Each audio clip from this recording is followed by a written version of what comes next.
Hey, welcome back to the channel. If you're new here, thanks for tuning in.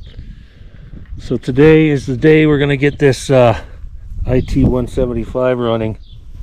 We're going to try to get it running. If you watch the series, when I bought this bike it was seized, the crank was seized, the piston was seized. There's if this is the first video we're watching, there's 11 or 12 other episodes of me rebuilding this. So hopefully today she's gonna fire. I've been real busy with work. I meant to get to this sooner, but had the odd guy asking what's going on with it, and the shorter answer is nothing's been going on. I've just been tied up. So today we got a little time, throw some gas in this thing and see what happens. Okay, this is the oil I'm using. It's Yamaha 2R. Back in the day when I was racing bikes, it was just Yamaha bar. It's mineral oil. It's not synthetic like the newer stuff. I've been told it's better for break-in, real mineral oil.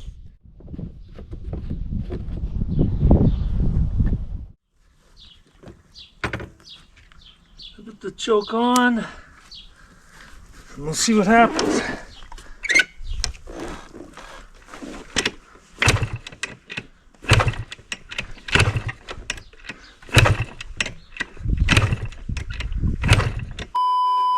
Okay, so I kicked for a while, nothing happened. I brought it back inside where it was dark, and I confirmed there is spark on the spark plug. The plug was not wet at all, like it was just dry. So I'm thinking it's carb problem, so I'm going to try and confirm carb.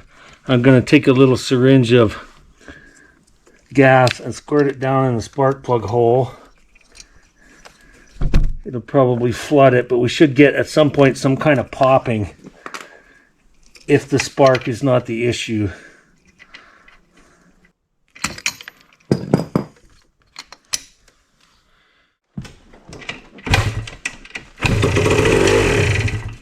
Alright, that tells me it's the carburetor.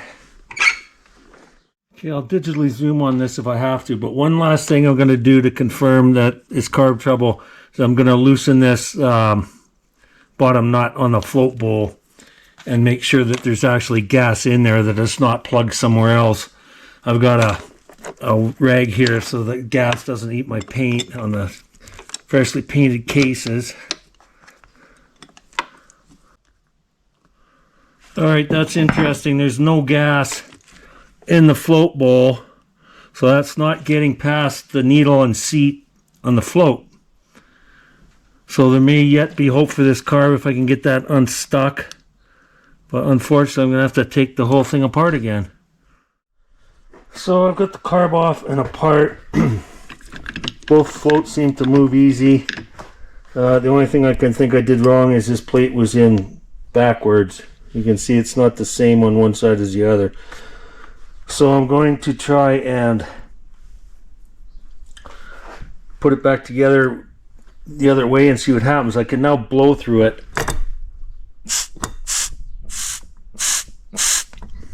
Whereas when it was on the bike, I could not blow through that hole, so we'll try reassembling it.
Headlight even work.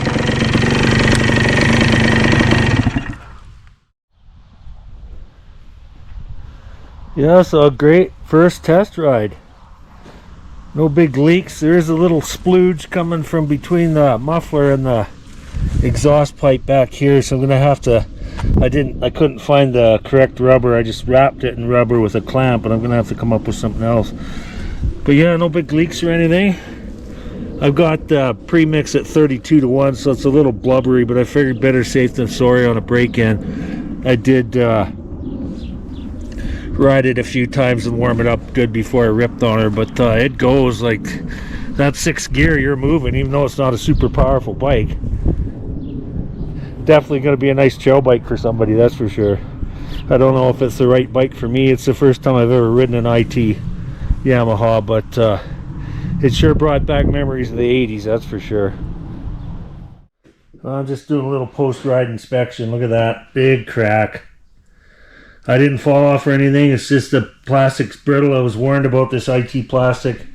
I guess it just was too many years. It had no gas in it, and the vibration just cracked it. It's not all the way through, but I'm gonna have to drain the gas. That tank's finished. I spent so much time on that tank too, like hours and hours polishing. So I guess I'll have to buy a Clark tank and a new IT decal for the side.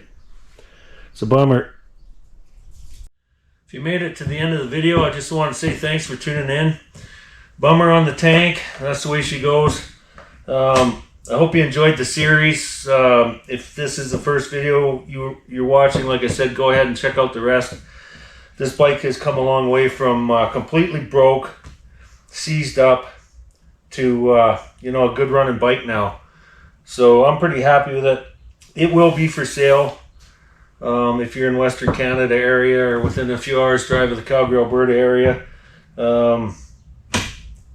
Other than that, yeah, I don't know what the future holds for the channel. It's pretty hard to sell these things right now. Nobody's buying toys. And to get stuff out of the States, by the time I pay exchange rate into Canada and shipping, and I end up with more money in these bikes than I can get for them. So I don't know what the future is, but stay tuned to the channel. You never know what happens. And thanks again. See you in the future.